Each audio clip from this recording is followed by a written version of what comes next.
This is Jamie Drummond for Good Food Revolution. I am here with Malcolm Waring, the Distillery Manager from Pulteney in Wick, Scotland. How are you today, sir? I'm very good, thank you. Now, for those people unfamiliar with your whiskies, what can you tell them regarding the history of the distillery? The distillery grew up with the herring industry. Wick at one point was the busiest herring port in Europe. It was extremely busy. There was a lot of migrant workers used to come in and fish alongside the locals. This went on for about 150 years, and the distillery, it grew up with that and it evolved, and that's where the whole background, the whole ethos of Pulteney comes from.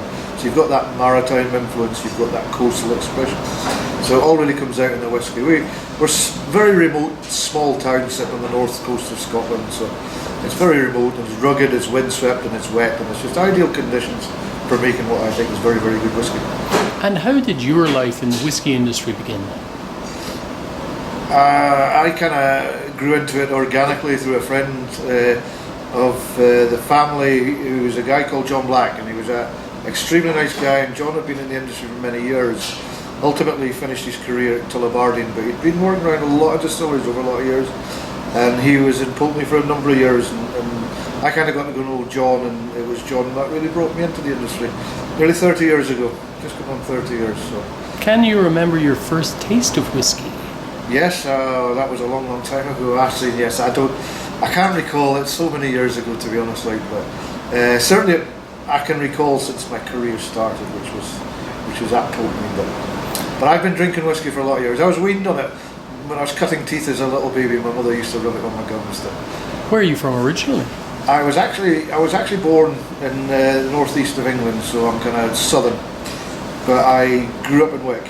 I was a very, very small boy when I moved to the town of Wick, and I grew up there. It's home for me. You know, I don't know anywhere else really, and you know, all my family's there. My wife is from there, and I've lived there, most of my life now. You were telling us that you really did start on the shop floor when it came to the distillery. Pretty much. Started as a stillman and worked my way through, and I was stillman, mashman, brewer, and I was in charge of the warehouses, and then became an assistant manager. And part of my job at that particular point at Pulteney as assistant manager was I was covering other sites within the group as well. So I spent times away and working at all our other distilleries. And then in the year 2000, I was asked to go down to Knockdhu and manage Knockdhu, and I was there for 6 years. And great place, lovely little distillery, fantastic whisky. And I moved back to work as manager in 2006. Been there since. What would you say the terroir of Wick brings to your whiskies? It brings the coastal expression, it gives the brininess to it, it gives the sweetness, it gives it body, it gives it all the character that's coming through there. And just ideal conditions for maturing whisky. My warehouse is set 200 yards away from the North Sea. It's windy, it's barren, it's windswept, it's rugged, and that really imparts that into the DNA of Pulteney. For you, in a blind tasting, how would you identify your distillery's whiskies? Soft, complex, loaded with citrus, fruit, banana, coconut, but you keep going on. It's that salty coastal expression that comes through. That's why I always pick out. Can you tell us a little bit about your cask regime at the distillery? Very particular on the cask. 80% of what you're drinking is derived from the cask. So the cask selection is very, very important to me. I have certain suppliers that of cask that I always go to. Suits the style of the spirit that we produce in Pulteney.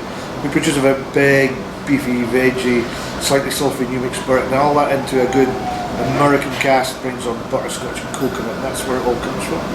Very unusual stills, and it's producing this big, powerful spirit. What's so unusual about the stills there?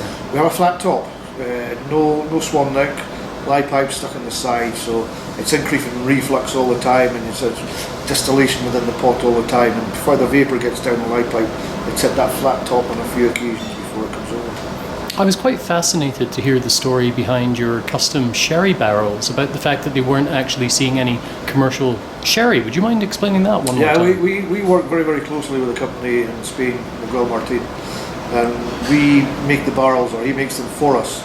But he doesn't put a commercial sherry in there. He puts in a concentrated sherry and seasons it for us for 2 years, and then takes it out of there and then ships it over to us, and then we fill it.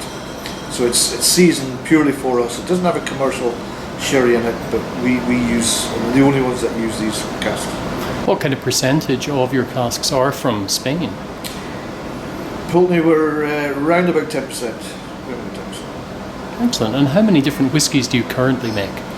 We have a core range at the present moment. We've got a 12-year-old, we've got a non-age stated navigator, we've 17, 25, we've got a 35, and a vintage 1983. Well, thank you very much for sharing them all with us today. That was quite delightful, and I always like tasting at 11:30 in the morning. Oh, so delighted. Fantastic. It was my pleasure to do that for you. Thanks so much. You're very welcome. Bye for now. Cheerio now.